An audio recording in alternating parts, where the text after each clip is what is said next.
So from the perspective of nutrition for breast health, there's an enormous amount we can do naturally ourselves to prevent breast disease. And a lot of it is more about often what you put in, or sorry, what you need to take out, rather than putting anything new in many cases, because in many cases people have a good basic fresh diet. But it's some of the things that we put in that can contribute to breast disease.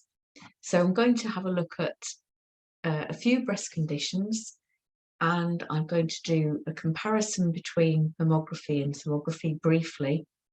Going to have a look at the genetic factors behind breast cancer particularly, and the fears around that, and what we can do, because you are not destined to become your genetic history at all. So I'm going to have a look at the dietary factors that are helpful for breast disease, and what nutrition and unhelpful, and what nutrition we should be including. Just a quick look as well at other factors like stress, pollution, and the external environment, including EMFs. So the conditions I'm going to look at this evening are breast pain, which is often associated with menstruation, simple breast cysts, then fibrocystic breast disease, which is where there are long strings of cysts forming together, ductal carcinoma in situ, breast density and what increases that, and that being a risk for breast cancer, the same sort of factors are a risk factor also for that. So if you think about breast pain often associated with menstruation and our cycle, then one of the most important things is supporting lymph, because there is a huge amount of lymph around the breast area. And unfortunately, just before a period, there can be quite a lot of circulating toxicity due to the fact that we have a natural blood sugar drop just before our cycle.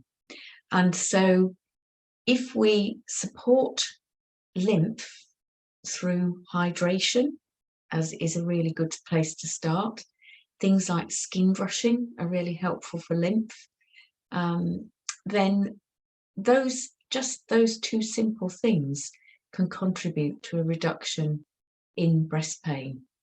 But other helpful factors are things like antioxidants and B complex, and also looking at rebalancing the electrolytes, so that perhaps if there's any water retention, we're not retaining water so much.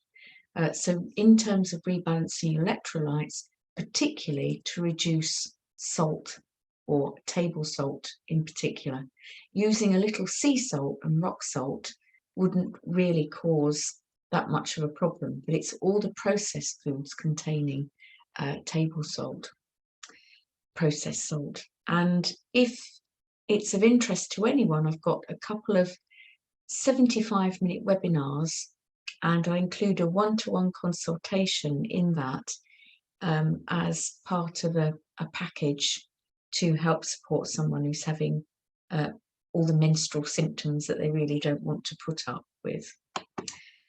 So then, looking at simple cysts, a simple breast cyst, which is often quite a scary thing for people if they find this little lump. Now, one of the things about cysts is that they can tend to swell as we're getting nearer to a period, and then reduce quite significantly as someone moves away from it. Now, they're often calcium lined, in that you have a sort of calcium shell sometimes around the cyst. And again, it's looking at correcting the electrolyte balance so that you're not having salt and sugar displacing calcium and pushing it into the wrong place, which is the kind of thing that could contribute to a simple breast cyst. So it's about correcting the electrolyte balance again. And then looking at fibrocystic breast disease, which is a fairly common condition. It's generally benign, and it's where there is a collection of lumps in the breasts or breast, and these are little fluid-filled sacs again, can be thickened milk cans. The tissue feels much more fibrous, and there can be a lumpy or rope-like feeling because there is a collection of little cysts in a row. So the symptoms, again, they can swell at certain times of the month, and even after menstruation's finished, there is still some cyclical activity that can contribute to that becoming worse at some parts of the month than the other, and sort of tenderness ranging from discomfort to quite full-on pain. So having a look at the research, unfortunately, there are methyl xanthines in caffeine that promote cyst development. And what they've found is it's useless avoiding caffeine for the short term, really. The best thing to do for long-term great results is to cut it out completely. Now, one of the things I'll mention is caffeine's half-life, because in a woman's menstrual cycle, from days 1 to 14, caffeine has a half-life of about 5 to 6 hours, and that means that it takes you 5 to 6 hours to break down half of the caffeine chemical that you've taken on board. But from days 15 to 29, it can take a woman 13 to 14 hours to break down the caffeine chemicals to 50% of what they were. And so you've still got another 13 to 14 hours to go before all of the caffeine will be broken down and excreted from the body. And so you can see here that, you know, with a cup of decaf coffee, you'd start with about 3 milligrams to looking at a cup of full-on filter coffee, you've got about 95 milligrams of caffeine. And so by the time, you know, normally for women taking 5 to 6 hours, 5 to 6 hours, you've still got about 40 plus milligrams of the caffeine kicking around, you know, after drinking it. And so at bedtime, that early morning cup of coffee can still be an issue. So increasing hydration is one thing, and obviously sometimes people are successfully sort of phase out the caffeine with increasing water. So just thinking about excess estrogens as well in terms of fibrocystic breast disease. This is a sort of overview of the liver's phase 1 and phase 2 detoxification pathways. So phase 1 deals with fat-soluble toxins, which hopefully will be broken down into water-soluble waste, which is dealt with in phase 2, and then eliminated via urine, via the bile, and inevitably from the bile via bowel movements. But if you look at the bottom, you can see all of the nutrients that are needed for each of those two pathways. And glutathione particularly is one that your body has to make, you know, particularly in the liver, in order to carry out this breakdown process of your excess estrogens. Now, if we want to healthily support estrogen metabolism, what you've got in the body is an aromatase enzyme that converts your androgen hormones, so that converts some of your hormones that are made by the adrenal glands into estrogens in order for you to use them for the purposes that you'd like estrogen to be used in the body. And it's also important to think that we don't want to be completely devoid of estrogen even after the menopause, ideally, because estrogen is something that helps to keep the joints flexible and stops us getting stiff as we age. Now, often we just hear about estrogen, but in actual fact, there's over 2 dozen, nearly said 100 then, 2 dozen different estrogens made in the body, and they are metabolized and deactivated or excreted by the liver. Metabolized and then deactivated or excreted by the liver. Now, this is why liver health is so important in terms of estrogens. And what I just get you to think about for a moment is that really a fibroid is a condition that comes pre-menopause, usually, because normally they just fade away after menopause, due to estrogens not being well metabolized by the liver. And you could almost say that the liver creates a second liver in the uterus in order to cope with the excess estrogens, because it's the excess estrogens that are causing a fibroid to form and contributing to a situation where there's very heavy bleeding. Now, estrogens are made from cholesterol. So to make, which is also a precursor to all these androgen hormones.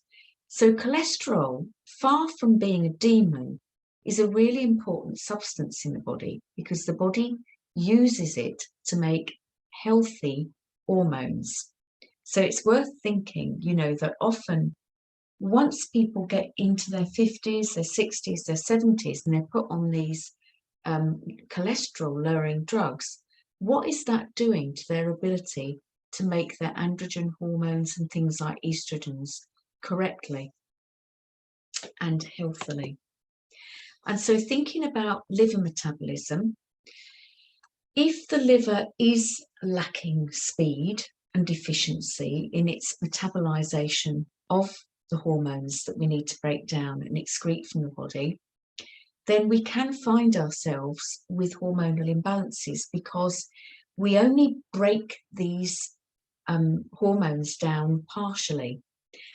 So when they're partially metabolized, they go back into the bloodstream and they're still looking for receptor sites on our cells to target, because that's what hormones do, whether they're, suboptimal hormones or not fully functioning.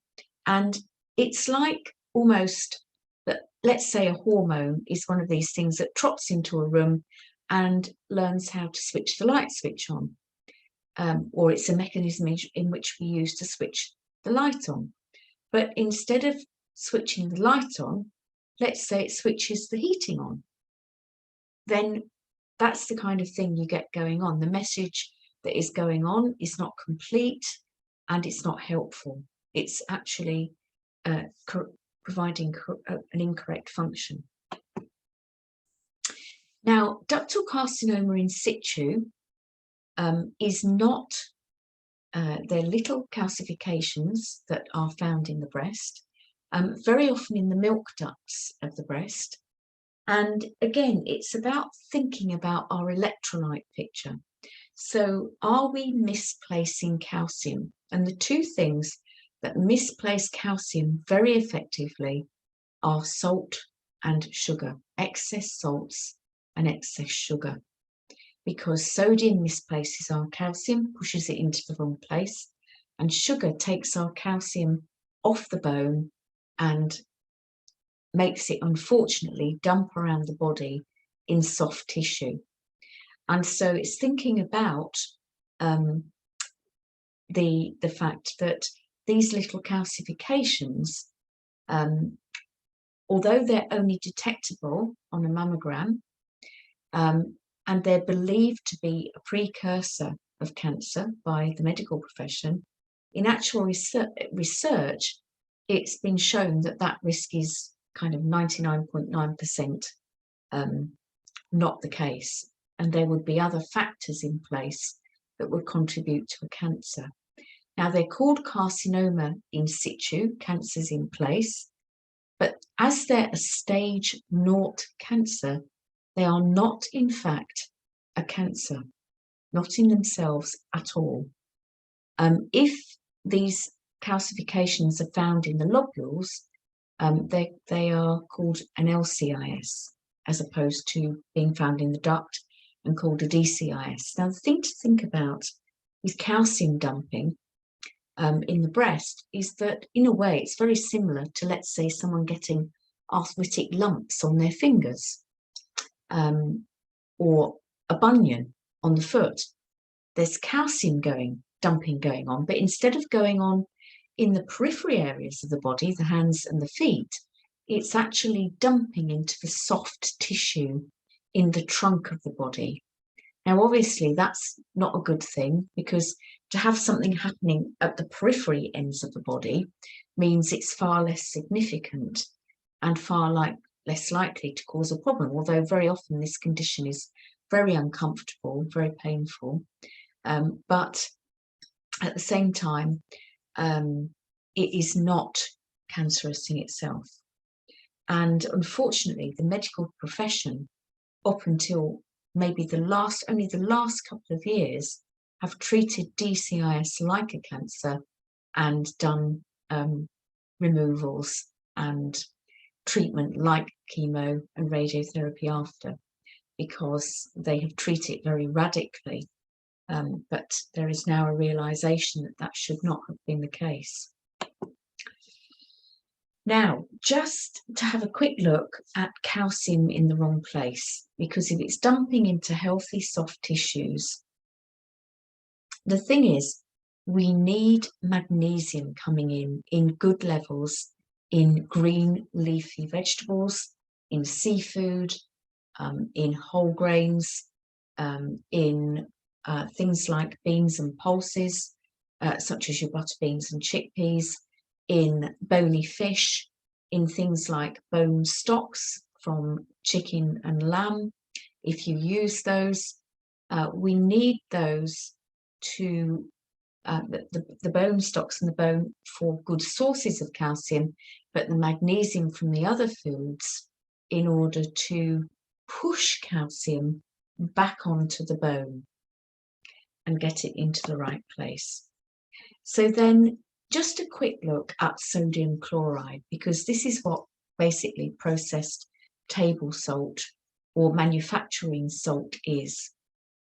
And unfortunately, it is literally just a calcium misplacer, because all that's left once beautiful sea salt has been processed to a very high temperature, all the other minerals are damaged, and you're literally just left with sodium and chloride. And the sodium will displace calcium off the bone. It means that then that calcium is available to dump into the arteries and start to harden them, or else things can build up into stones or lumps in the body. So things like bunions, things like arthritic nodules forming on some of the other little joints, things like kidney stones, things like gallstones, beg your pardon, not gallbladder stones, gallstones. And so with the arteries hardening, we'd be far more prone to things like strokes and heart attacks. And of course, sodium chloride is the kind of sodium that predisposes people most heavily towards high blood pressure. So looking at breast density and the risk factors for that, what's happening in the breast is that fatty tissue is reducing, because more normally breast tissue is quite soft and it's contains fat, and that starts to be replaced by epithelial, glandular, and connective fibrous tissue. So the levels of those increase, and the breast literally can become quite hard. And so I'm going to have a look at the risks for breast density and breast cancer together, because they're very, very, well, they're much the same.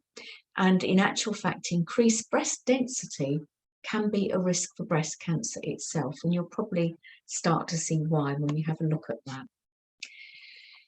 Now, 3 things that have been particularly implicated in breast cancer more recently, what they know is that women with breast cancer have a very different gut flora profile than women without it. And so after menopause as well, the gut flora profile can change, different levels of different gut flora. And in particular in breast cancer, and in the different types of breast cancer, whether they're estrogen driven and so on, they can find a different gut flora profile in each of these cases. Now, a lot of the media news is also about genetics, but in actual fact, only about 5 to 10% of breast cancers are gene influenced. And I'm going to have a look in a moment at why you can reduce that risk yourself anyway. Then the third risk still, and this is something that Professor Jane Plant looked at in her book, Your Life in Your Hands, is the IGF-1, the insulin growth factor 1 from dairy. Now, IGF-1, insulin growth factor, is something that helps a calf grow to a full-grown cow in about a year to 2 years. So of course they develop far more quickly than a human baby, which takes sort of 0 to 17 to 19 years to reach its full-grown state, because we simply don't have the same levels of insulin growth factor. And so that insulin growth factor from dairy, unfortunately, what it does is it targets the reproductive tissue in human beings, and it's implicated in breast cancer and prostate cancer and also in ovarian cancer. So again, in the media, what they know about genetics is that, yes, okay, we're born in with a set of genes and they can very much contribute to our future wellness or dis-ease. But what other research shows is that we're in charge of the on and off switch. And so what we do in terms of nutrition particularly, but also lifestyle, reducing stress and keeping up a good level of exercise, all of those things will help to switch a bad gene off and leave it off and switch the good genes on. Makes a huge difference. So looking at risk factors for breast density and breast cancer, and these are the top 4 favourites. So alcohol predispose, there's a much higher predisposition to breast density and breast cancer. Any sugary foods, exactly the same risk. Fizzy drinks, pop, all of those have a big risk. And to a degree, an excess of saturated fat. Now, I'm not saying never eat any saturated fat. If you like red meat and you have it in the diet, because the highest risk really comes from alcohol for breast density and breast cancer. And if we look at reducing risk, obviously for all of these conditions that we've looked at, one of the most important things is to make sure that the body is well hydrated. And so looking at also hydrated foods, and obviously your most water-rich foods are your vegetables and some fruit. And thinking about also using things like beans and pulses, because they have good levels of phytoestrogens, which are helpful. Things like whole grains, as I mentioned. And if you're going to use meat, use grass-fed meat, because then the saturated fat levels will drop anyway, because in grass-fed meats, because the animal is getting its greens, then you find that the levels of omega-3 in grass-fed meats are much higher, and the same with game as well. Thinking about grains, nuts and seeds, one of the things to do is to soak them. Ideally, for 5 to 8 hours, because that helps to remove and break down phytic acids, which are a sort of anti-nutrient that stop you absorbing other vitamins and minerals that are available in all of these foods. It helps to lower the tannins level, and it also helps to neutralize any inhibitors of the lovely enzymes in these foods, because once you start to soak them, they start to think, oh, fantastic, I can start to grow, and the enzymes that they have available then become available to you. Also, if you think that you might sprout things like pulses, for example, the B vitamin content can increase by about 1200%, and the protein content can increase by about 30%. So it really does make a lot of nutrients available to us if we soak all of these things. Now, unfortunately, what the doctors don't tell you used to have a lot of research much more available on their website, but they've tended now to make that available only to subscribers. And understanding how difficult it is for them to sell their magazine in current times, I certainly understand possibly why they've done that, but they can be a really good resource for looking at research on mammography. And I can remember years ago when I used to buy What the Doctors Don't Tell You magazine in the 80s, reading a little snippet in the back of the magazine that was one friend talking to another about going for, preparing to go for her mammogram, and saying, yes, I thought I'd prepare by laying on the garage floor and getting my husband to drive over my breasts with the tyres. And then the other friend said, oh yes, well, I just got my husband to slam my boobs in the fridge door very quickly. And it really is a painful process. And it, unfortunately, is a source of radiation. So if you can imagine, if women have a breast issue, what they'll often do is call them back to have a yearly mammogram rather than just a mammogram every 3 years. So as a source of radiation, I think it has between, depending on what you read, 40 to 80 times the amount of radiation of a normal chest X-ray. So there is a lot of radiation. Now, thermography is something that MedScans in Liverpool do, and they now have several clinics throughout the north and in fact the rest of the country. And thermography is a technology, it's completely safe. What it does is it reads the heat coming off the tissues in the body. And if you can imagine, the breasts are meant to be blue and green because they are meant to be an area of the body that is very, very cool.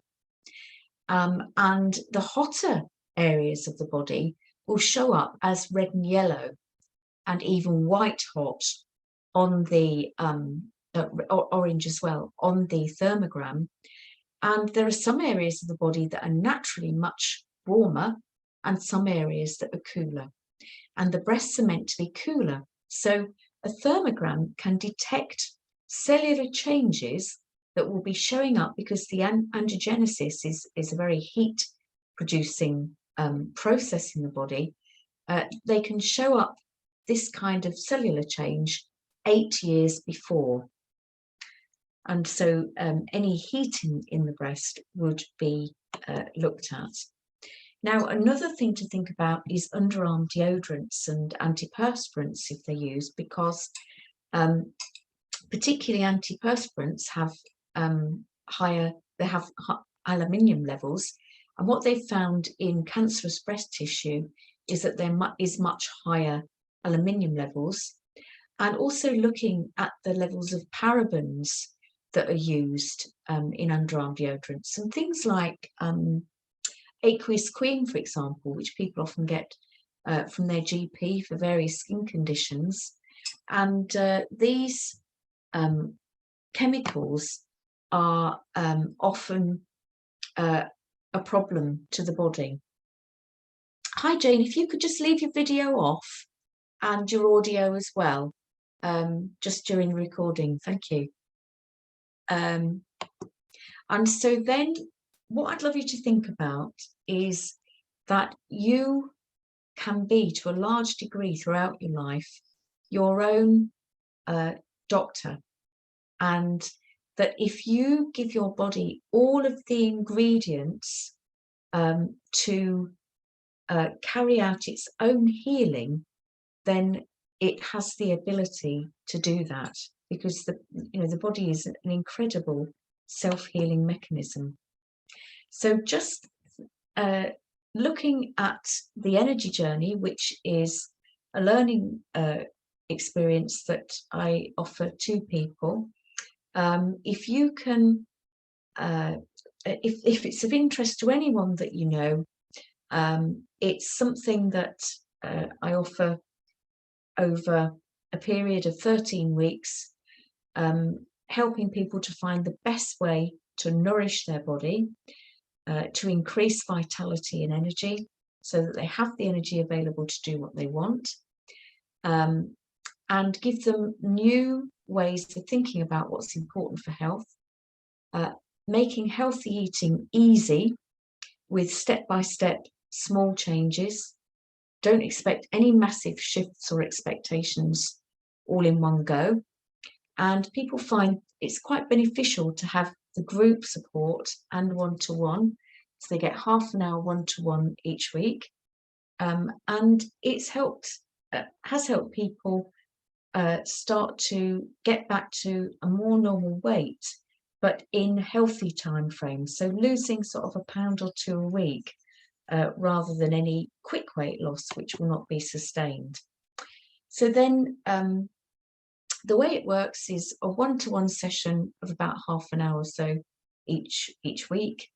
You have a one-to-one session consultation before the next 12-week group session starts, and then you have 75 to 90 minutes a week with the group and one-to-one afterwards.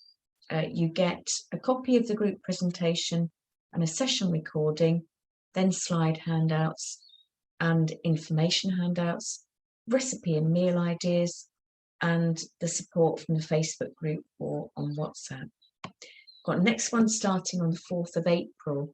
Just got a few little testimonials there, and this is the last time I'm doing it at this price of $140 a month over 3 months, or $395 upfront. So I'll just stop the session, and then if you'd like to open up your video and Mike,